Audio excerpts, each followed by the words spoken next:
Her hands were rough from years of work. Just another late shift, hauling bags out behind the barracks. No one ever really looked at her. But that night, she heard footsteps. Fast, uneven, panicked. A young soldier stopped in front of her, chest heaving, eyes full of something broken. He didn't speak, just collapsed to his knees. She dropped the bag, knelt beside him, and held him like a mother who'd seen war. Because she had. Long before he was even born. From which part of the world are you watching this story unfold today? If you believe that wisdom and strength often hide in the most unexpected places, consider subscribing for more stories that reveal how experience shapes compassion in ways we never imagined. The humid Georgia night clung to Fort Benning like an unwelcome memory as Rosa Delgado pushed her industrial cleaning cart through the labyrinth of barracks buildings. At 2,247 hours, the base had settled into its familiar rhythm. The muffled sounds of soldiers preparing for sleep, the distant hum of generators, and the constant electronic whisper of communications equipment that never truly rested. Rosa's weathered hands gripped the cart handle with the casual strength of someone who had spent 14 years navigating these same paths, her gray custodial uniform marking her as part of the invisible army that kept military installations functioning. She paused outside Building C-7, consulting the clipboard that detailed her nightly assignments with methodical precision. The 3rd Battalion, 2nd Infantry Regiment was scheduled for deployment readiness exercises beginning at 0500 hours, which meant an early reveille for soldiers already wrestling with the psychological weight of their upcoming overseas assignment. Rosa had witnessed hundreds of these cycles during her tenure at Benning. Young recruits arriving wide-eyed for basic training, seasoned veterans returning from deployments with stories they couldn't share, and everything in between that made military service both noble and heartbreaking. The dumpster servicing behind C-7 was routine maintenance, a task Rosa performed with the mechanical efficiency developed through nearly 15 years of similar nights. She positioned her cart with practiced economy, checked the waste manifest against her clipboard, and began the familiar choreography of bag collection and area sanitation. The work wasn't glamorous. Few people chose custodial duty as their dream career, but it provided steady employment, comprehensive benefits, and the quiet satisfaction of contributing to an institution she understood with an intimacy that most civilians never approached. As Rosa hefted a particularly heavy bag toward the dumpster, she heard something that made her freeze mid-motion. Footsteps were approaching from the direction of the barracks, but these weren't the measured cadences of soldiers on official business. The rhythm was irregular, urgent, carrying the distinctive urgency that spoke of crisis rather than routine movement. In 14 years of night shifts, Rosa had learned to distinguish between different types of footsteps: the confident stride of senior NCOs, the hurried shuffle of late soldiers trying to make formation, and the uncertain gait of young people overwhelmed by circumstances beyond their control. From the shadows between buildings emerged a soldier who couldn't have been older than 20, his ACU uniform disheveled and his breathing labored as though he'd been running from something he couldn't escape. Even in the dim yellow glow of security lighting, Rosa could see that his young face carried an expression she'd learned to recognize during her years at Benning. The particular look of someone wrestling with demons that had no official designations in military training manuals. The soldier, his name tape read Martinez, stopped abruptly when he noticed Rosa, his forward momentum arrested as if he'd forgotten that other human beings existed in his personal universe of struggle. For a moment that seemed to stretch beyond normal time, they regarded each other across the small asphalt space behind the barracks. The middle-aged custodial worker with her cart full of institutional waste, and the young soldier whose eyes held depths that shouldn't exist in someone barely old enough to purchase alcohol legally. Without warning, without explanation, without any of the dramatic gestures that might have announced his intention, Martinez's composure simply evaporated. His knees buckled as though the weight of whatever invisible burden he carried had finally exceeded his physical ability to remain upright. He sank to the pavement with the quiet surrender of someone who had reached the absolute limit of his endurance, his body folding in on itself like a structure whose foundation had suddenly given way. Rosa didn't hesitate, didn't calculate appropriate boundaries between civilian contractor and military personnel, didn't consider the potential complications of her response. She dropped the trash bag she'd been holding and moved toward Martinez with the instinctive reaction of someone who'd witnessed this particular type of breakdown before. Her movement was fluid, purposeful, carrying the automatic efficiency of muscle memory developed under circumstances that had nothing to do with custodial work at a training base in Georgia. Kneeling beside Martinez on the rough asphalt, Rosa reached out to steady shoulders that shook with silent sobs. "It's okay, Mijo," she said softly, her voice carrying the gentle authority of someone who'd provided comfort to countless young people facing overwhelming circumstances. "You're safe here. Nobody's going to hurt you." Martinez didn't respond verbally, but he didn't pull away from her touch either. Instead, he seemed to lean into the unexpected comfort, his ragged breathing gradually beginning to slow as Rosa maintained her quiet presence beside him.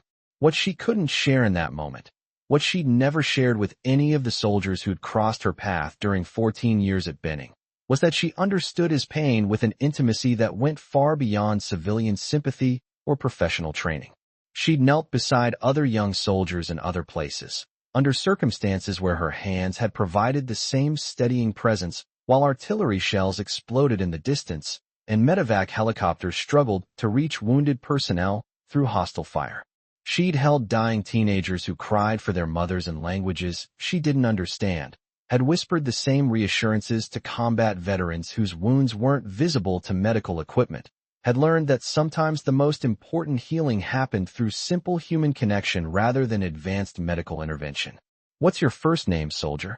Rosa asked quietly, scanning the area to ensure their interaction wouldn't be observed by security patrols or curious barracks residents who might complicate an already delicate situation. "Danny," Martinez whispered, his voice hoarse with exhaustion and something deeper than physical fatigue. "Danny Martinez. I'm sorry, ma'am. I didn't mean to. I just couldn't." His words dissolved into another wave of trembling that seemed to originate from somewhere deeper than conscious control. "You don't need to apologize, Danny," Rosa replied, her tone carrying the matter-of-fact acceptance that made confession possible for people who'd spent years learning to suppress their vulnerabilities. "Sometimes the weight gets too heavy to carry alone. There's no shame in reaching your limit." Martinez looked up at her then, his young face streaked with tears but also marked by confusion. Here was a custodial worker, someone he'd probably passed dozens of times without acknowledgement, offering him the kind of understanding that his chain of command, his fellow soldiers, even his family back home seemed unable or unwilling to provide. There was something in her manner that suggested she knew exactly what he was experiencing, not from textbook knowledge or professional training, but from personal familiarity with the landscape he was trying to navigate. "How do you know?" he asked, his voice barely audible above the distant sounds of base operations, the periodic announcement from the main post, the rumble of vehicles on perimeter roads, the electronic hum of communications equipment that never fully ceased. "How do you know what this feels like?"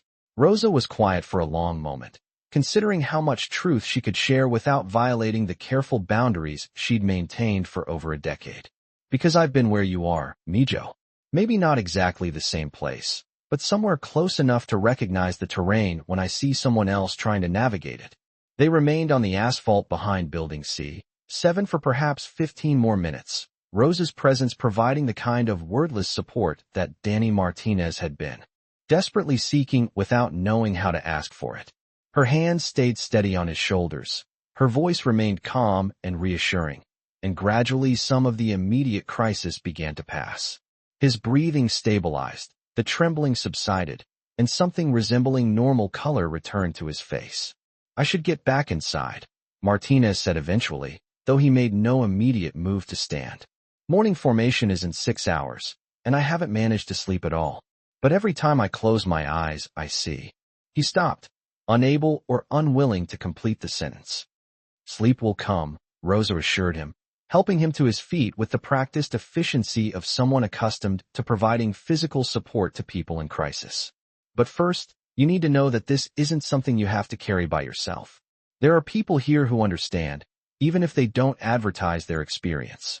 Martinez brushed dirt and debris from his uniform, attempting to restore some semblance of military bearing though the effort was clearly challenging. "Ma'am, I thank you. I don't even know your name." and you've done more for me in 20 minutes than anyone has in months."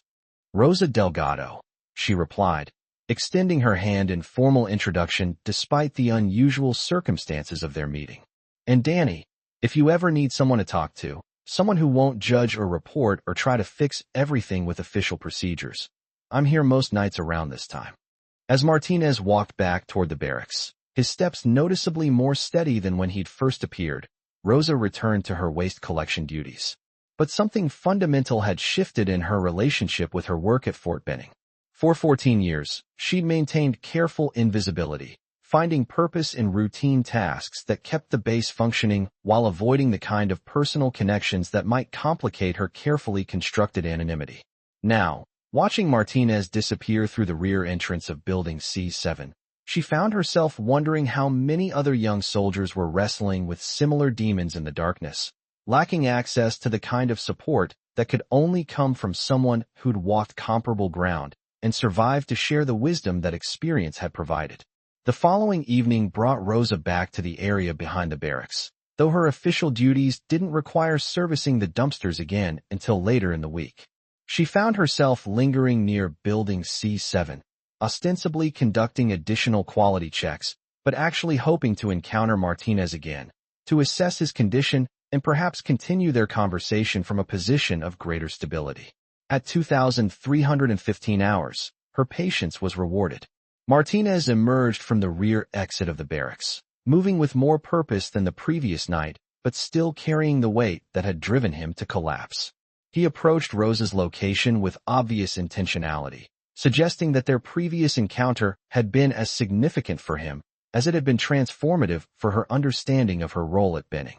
"Mrs. Delgado," he said, his voice stronger than it had been 24 hours earlier, but still carrying undertones of ongoing struggle. "I was hoping I'd see you again. I've been thinking about what you said. How are you holding up, Danny?" Rosa asked, setting aside her cleaning supplies to give him her complete attention, a level of focus she'd rarely provided to individual soldiers during her years of institutional invisibility. "Better," Martinez replied, though his expression suggested that improvement was relative rather than absolute. "I talked to the chaplain today like you suggested, and I'm scheduled to see someone at mental health services next week. But I keep thinking about what you said, about there being people who understand from experience." They found themselves gravitating toward a loading dock behind the supply building, a location that provided privacy while remaining within Rosa's normal work area and avoiding potential complications with security patrols or curious observers. Martinez seemed more prepared to articulate his struggles than he had been during their crisis encounter, and Rosa discovered that she was ready to share insights that came from experiences she'd never discussed with anyone at Fort Benning.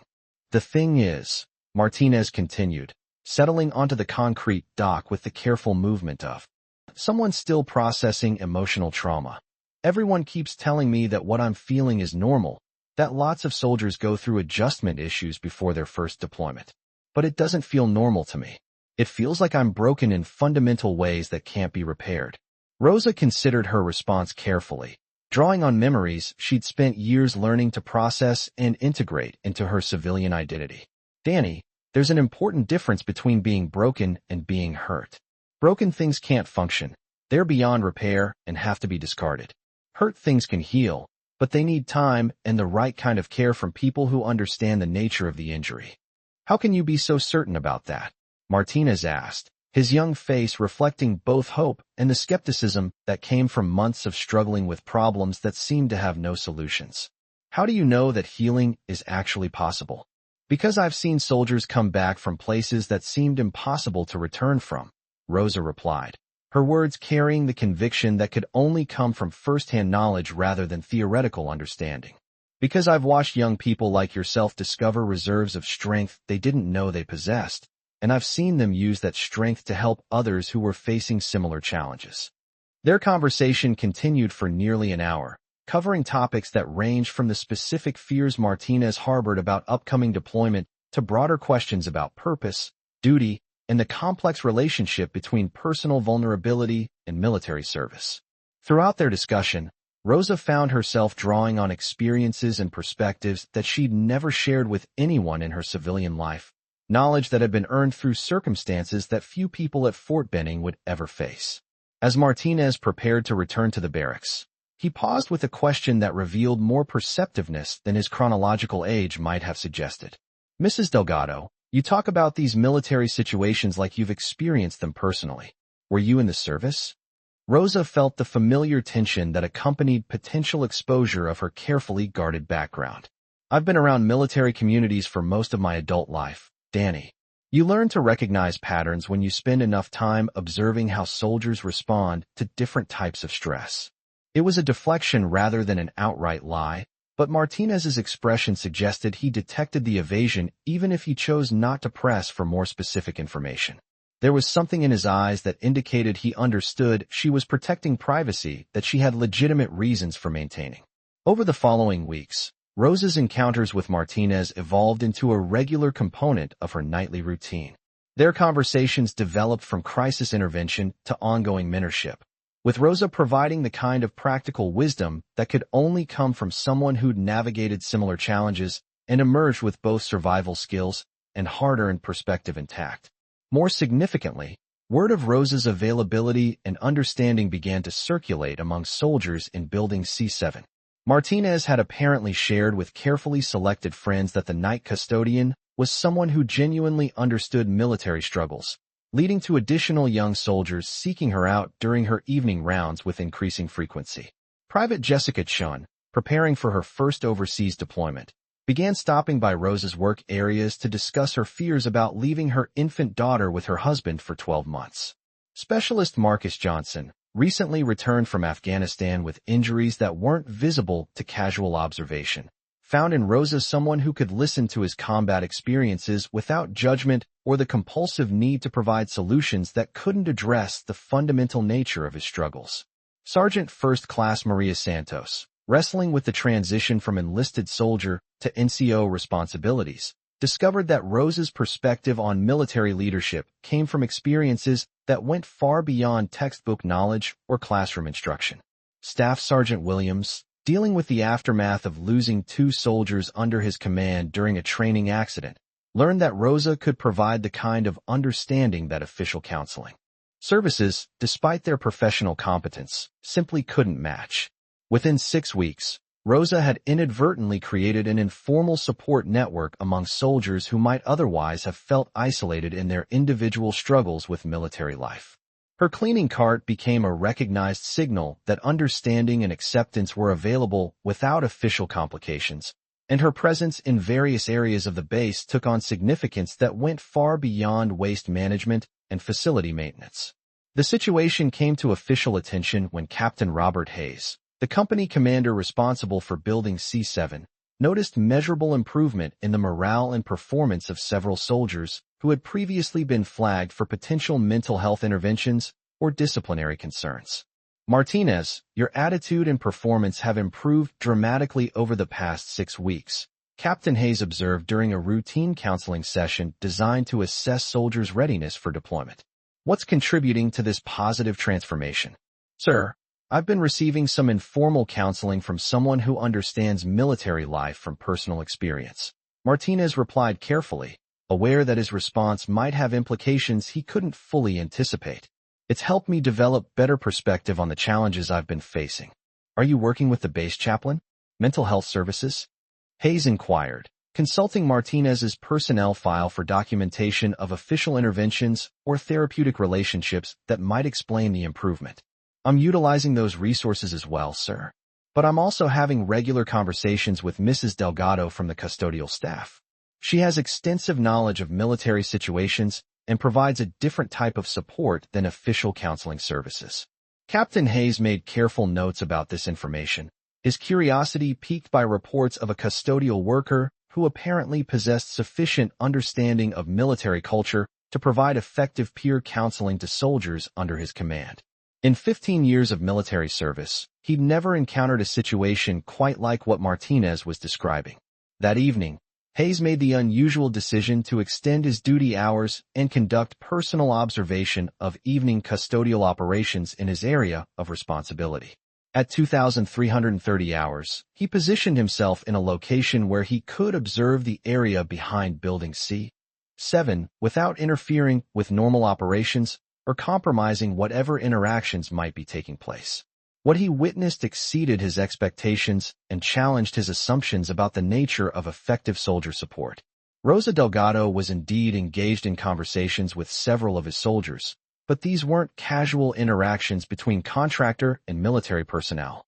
She was conducting what appeared to be informal group counseling, with soldiers arranged in a loose circle, while she listened to their concerns and offered responses that demonstrated sophisticated understanding of military culture, deployment psychology, and combat stress management.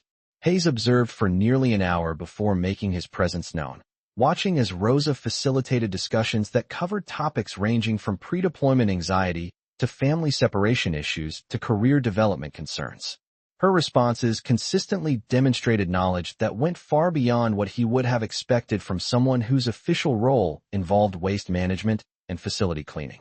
Finally, Hayes approached the group, his arrival causing immediate tension among the soldiers who scrambled to attention despite the informal setting and late hour.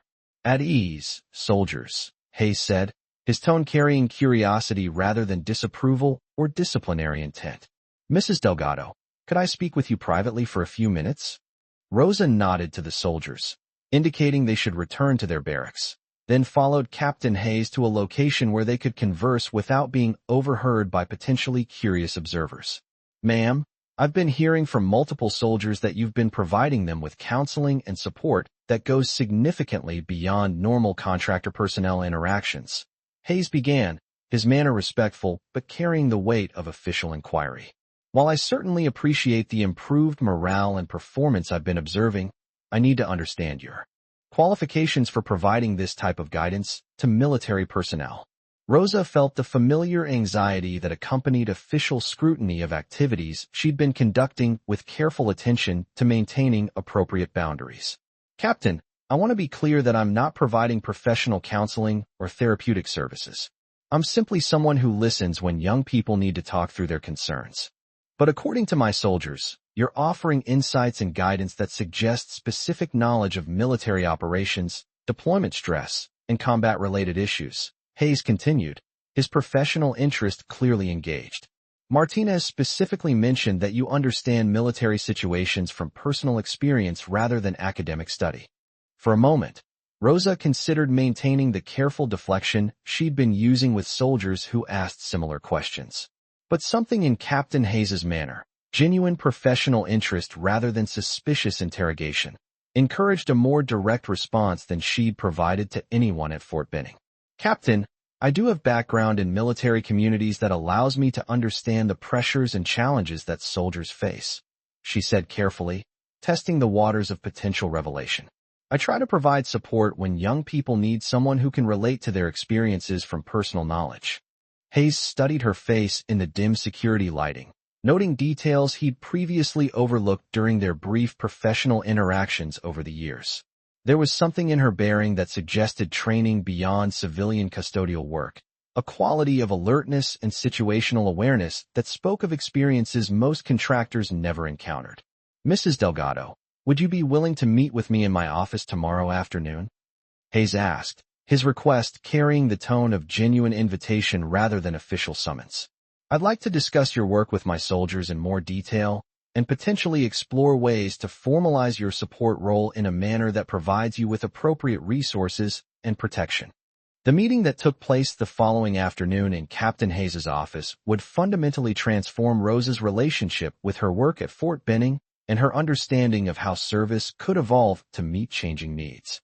Hayes had spent the intervening hours researching regulations and precedents for civilian contractors providing peer support to military personnel, and he'd also taken the liberty of conducting a background investigation that revealed information Rosa had never expected anyone at Benning to discover.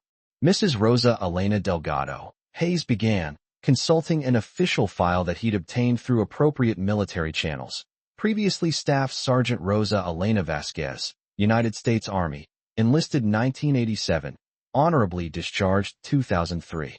Multiple combat deployments including Panama in 1989, Persian Gulf War 1991, Somalia 1993, and early operations in Afghanistan 2001 to 2002. Rosa felt her carefully maintained anonymity dissolving as Hayes continued reading from documentation she'd assumed would remain permanently buried in military archives. The life she'd built at Fort Benning had been predicated on the assumption that her past would remain private, known only to herself and the official record keepers who had no reason to share information with her current employers. Awarded the Bronze Star Medal with V device for valor, Army Commendation Medal with Combat V, Combat Medical Badge, and the Meritorious Service Medal.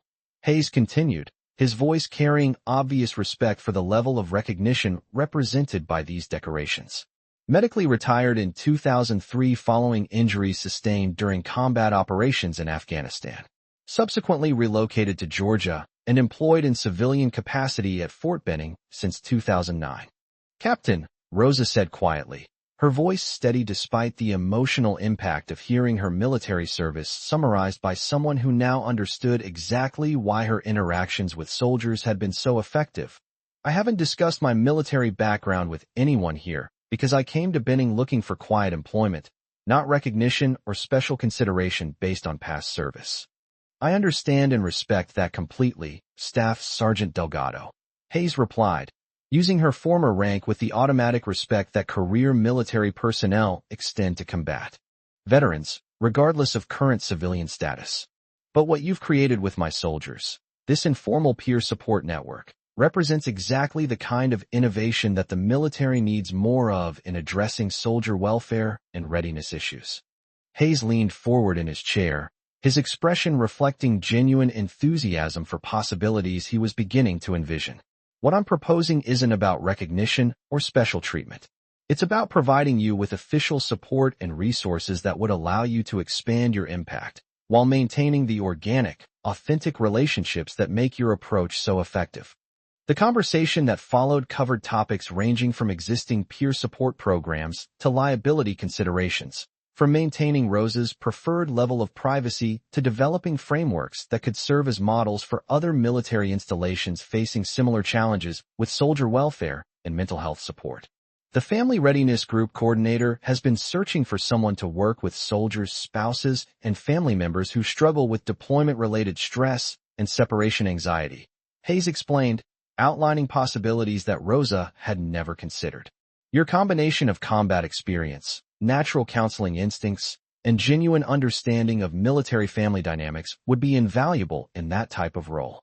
Rosa listened carefully, recognizing both the opportunities and potential complications that official recognition might bring to work she'd been conducting instinctively, guided by her own experiences rather than formal training or institutional requirements.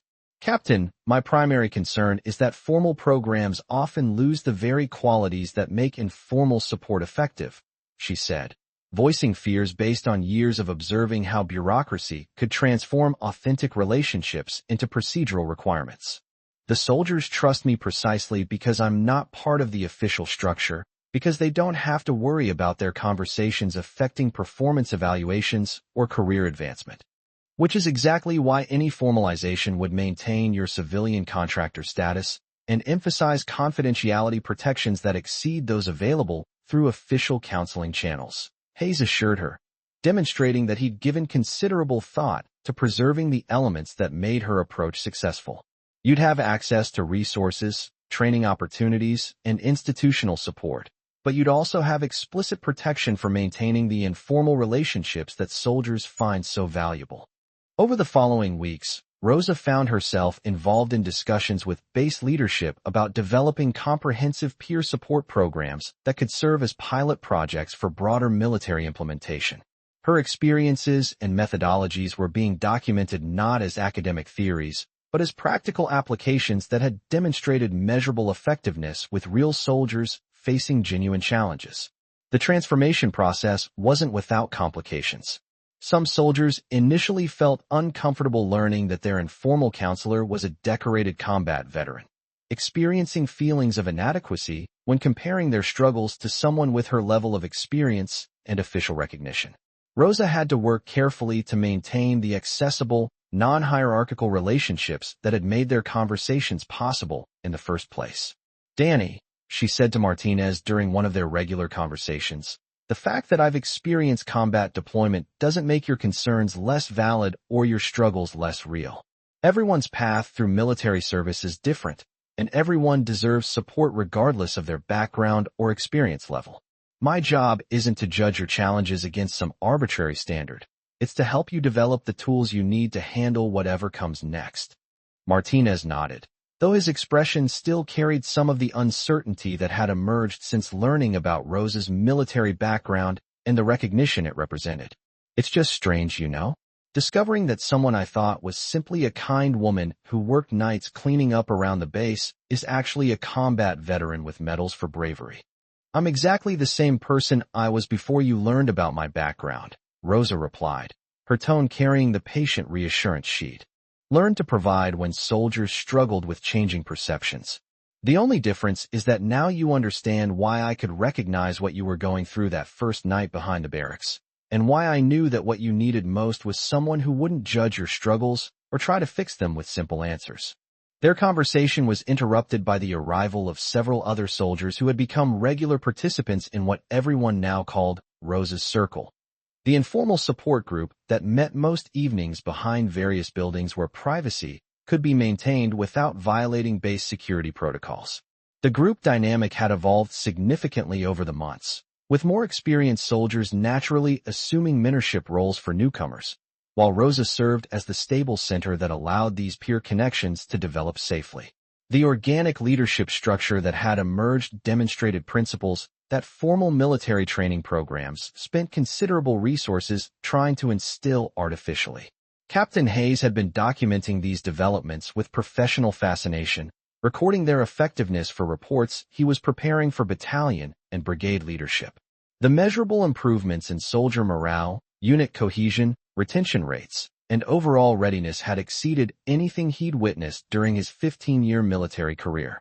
The soldiers have started calling it Rosa's Circle, Hayes reported during a briefing with Lieutenant Colonel Morrison, the battalion commander. Participation is completely voluntary, occurs during off-duty hours, and provides peer support that complements rather than competes with official mental health services.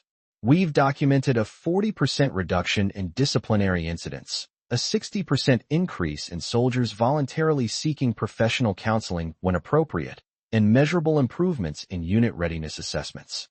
The success of Rosa's informal program began attracting attention from military leadership beyond Fort Benning's immediate chain of command.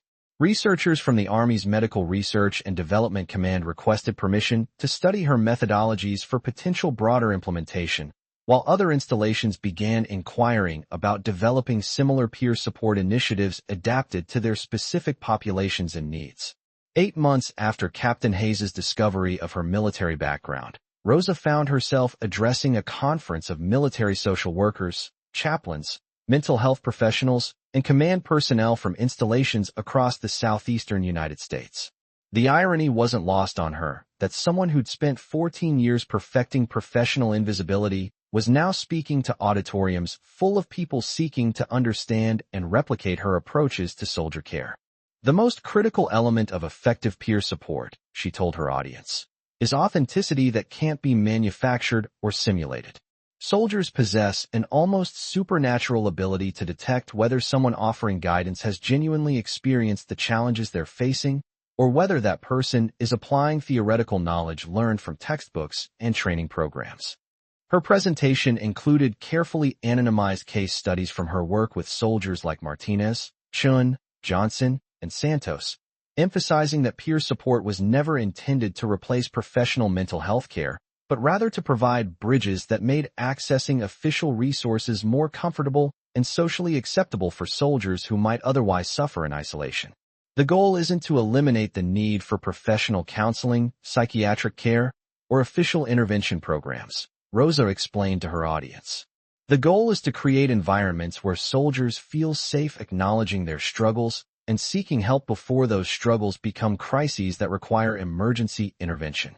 Following the conference, Rosa returned to Fort Benning with renewed appreciation for the unique position she'd created, visible enough to provide hope and practical guidance to soldiers who needed both, officially recognized enough to access institutional resources and protection for her work. but still fundamentally grounded in the authentic relationships and genuine understanding that had always been the foundation of her effectiveness.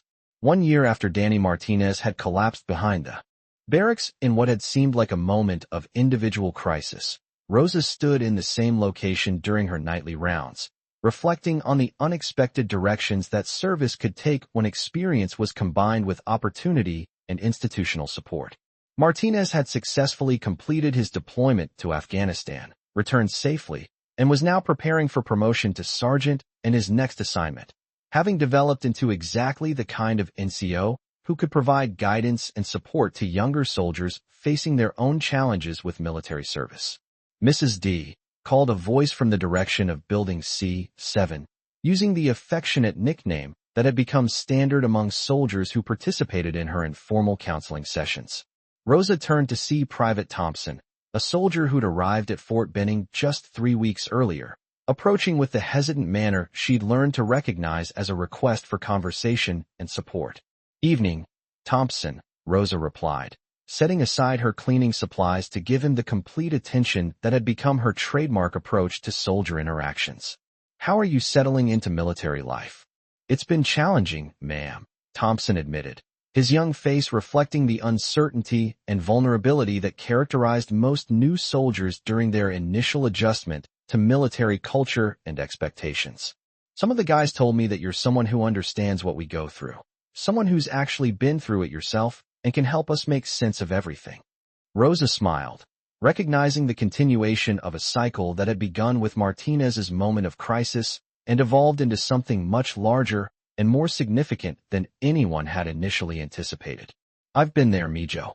And more importantly, I'm here now, ready to listen to whatever's on your mind."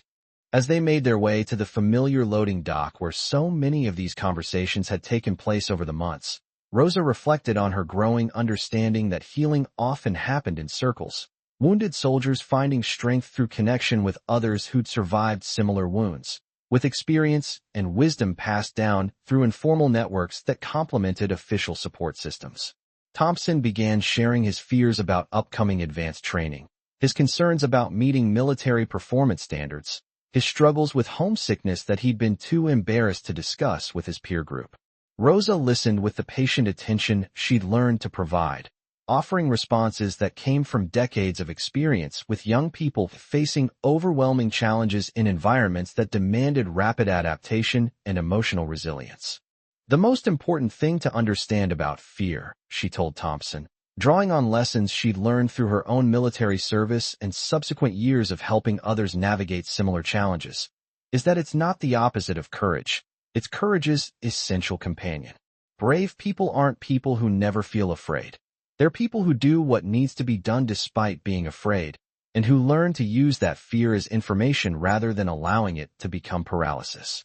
Their conversation continued for over an hour, covering practical aspects of military adjustment alongside deeper questions about identity, purpose, belonging, and the complex process of transforming civilian young people into effective soldiers. As Thompson prepared to return to his barracks, Rosa felt the familiar satisfaction that came with providing meaningful guidance to someone who genuinely needed it and was genuinely ready to receive it. "Mrs. D," Thompson said as he prepared to leave, "Martinez told me that you saved his life that night he found you back here, that you knew exactly what he needed because you'd experienced it yourself.